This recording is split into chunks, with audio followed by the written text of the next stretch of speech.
On to the three most... Everyone's been waiting for this. Yeah, the three inbreds.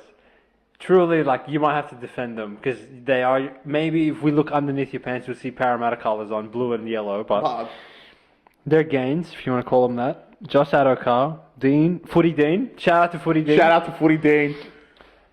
Isaiah Yongai, Zach Lomax, Joash Papali, Samrani, and Jack Williams. And their losses. They lost Azzy, thank you for your service. Thank you for your service. Reg, thank you for your service. Clint Gutherson, thank you for your service, What a sir. king. What a run you had The at king. Parramatta, the king himself. Morgan Harper, He left. yep. Oh. Ethan Sanders, Sivo, thank you for your service. You've severely been missed. He actually did his ACL, Yeah, I poor guy. know. And Blaise Talangi, the Traitor. traitor himself. The traitor himself. So they're running out a lineup of Yongi, Yep. Simon, Yep. Penasini, Lomax, Addo-Carr, Dylan Brown, Mitch Moses, Offengawi, Hands, Junior Polo, Sean Lane, Bryce Cartwright, Jermaine Hopgood, Joey Lussick, Ryan Madison, Kelma Tuolangi, Jack Williams. Shout out to you, Seabass, before I forget. Of course, Seabass. All right. I don't have Parra in my 8. You've shocked me there, sir. Look, can they make it? Of course. I mean, any team with Brown and Moses in your halves, you can make the 8, but I don't think they make the 8. Reason for it is, I'm convincing in my head they can make it, but I don't think they can. One thing that was awful last year is their motor. Awful, right? I actually think in stretches they look like, in like 10 minutes. Yeah, in 10-minute intervals, you were like, they look pretty good. wow, who are these guys? Like, they're possessed. And trust me, they're going to even look more fucked than that. When you add Addo-Carr and Lomax, it's just showtime.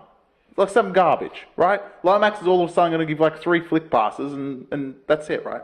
But I've got him actually right on 9th, simply because I think they will have a better year, but I don't think they make it because of their forwards.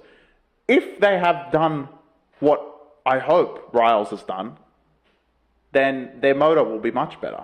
And they have, we haven't heard complaints similar to like Brisbane, where they're complaining for no reason, right?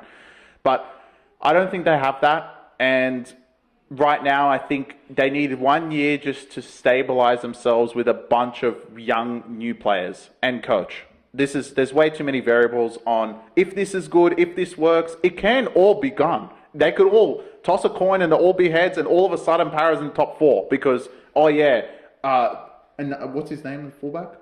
Yongai. Yongai is playing outstanding. He's the X factor they're looking for.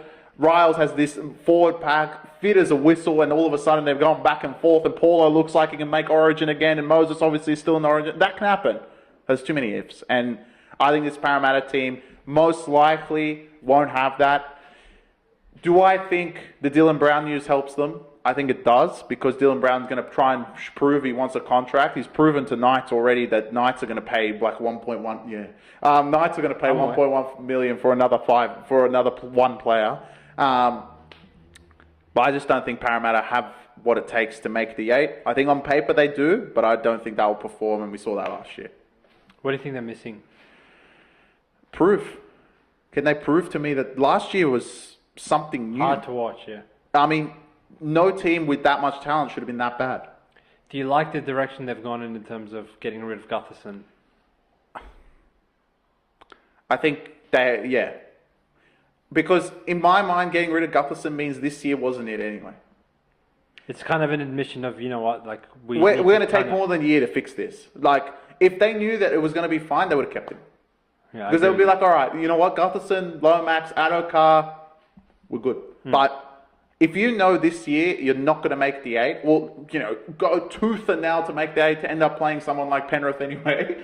Even while Penrith come 5th, or Brisbane, or Cronulla, like, you're going to lose. And I just think they went, in that sense, way I look at it now, I'm like, they made the right decision. Because if he's there more than a year, if you say Gutherson's going to get through another season without having major injury and then come back in 2026, I think that's too much to say, oh yeah, that team, they still have Gutherson. You have to try something else. Okay. Well, we'll see like what this young guy kid develops into. I think we saw flashes of him in Penrith where he looked pretty competent, and he's still a young buck, so we'll see what happens with him. Hopefully, for Parramatta fans' sake, and I know there's a lot of them out there, out towards our areas in the west, that they'll be praying that, when they got Gutherson, I don't think they saw a 7-8 year captain of the club in him. Not. So, these players can develop into anything, and with a good system around him, I hope he can turn into Hopefully. that. He's got pretty cracking backline around him, let's be honest. To have Zach Lomax, Addo-Carr, Penasini, that's incredible. That's probably as good as you're going to get as far as centers and wingers go in the sport. So you got a Addo-Carr that's motivated to prove that his career's on a lifeline after. And he's not a liar. He's not a liar either. He's honest. You could take him at his word, and there's no need to investigate anything. And if for whatever reason he's found guilty, it was an accident. So that happens sometimes. That's the sort of character I would want at my club. An honest truth teller. But Zach Lomax had a career year at the wing position. He's back in the centres. I think he missed doing his flick passes, so he's back in there now. But he's a hell of a talent. So he's got a flick centre, pass wing, I don't really give a shit. He's still a great addition into your lineup.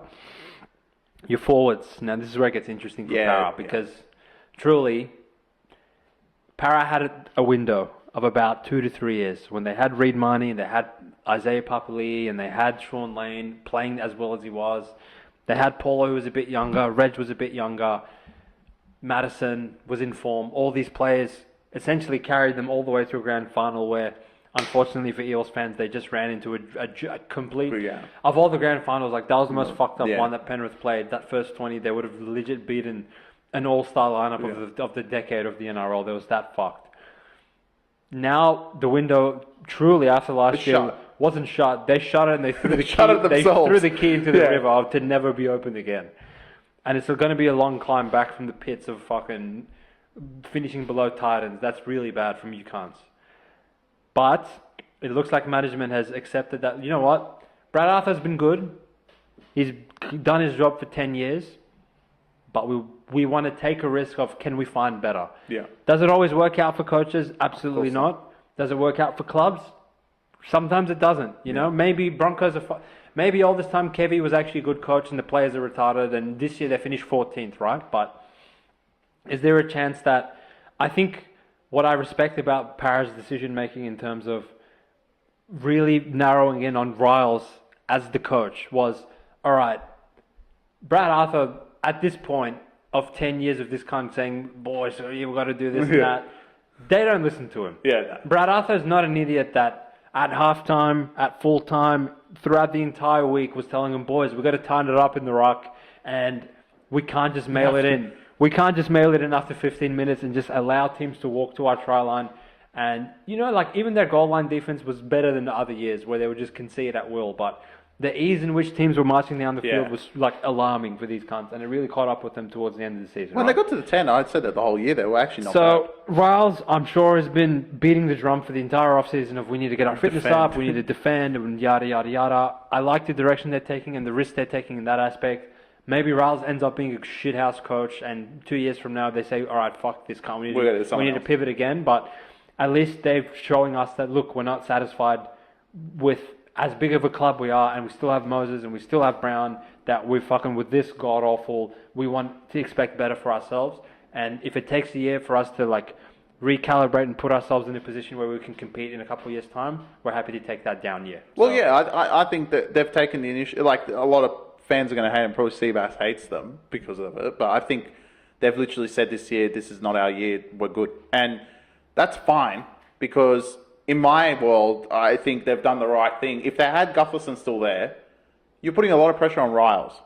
For a first-year coach to come in and be like, all right, we've got to go with the premiership. Yeah. Not possible. So I think, and it's a good year to skip, in my opinion. Some of these teams should also take note, because some of these teams at the top are just head and shoulders above everyone else. So Parramatta, I got you 9th. Then you just miss out, have a good year. But truly, I think 2026... give everyone a year, get some veteran forwards, get some bigger names in the forward pack, get a year of you guys showing that you got match fit other than last year. And I think 2026 might be a much better performance. I haven't similar to you. I got them 10 or 11 probably. Just missing out on the 8, but they're in the mix for the majority of the season is what I would at least expect from them. If they make the 8, that's a bonus. If not, no harm, no foul, in my opinion. All right.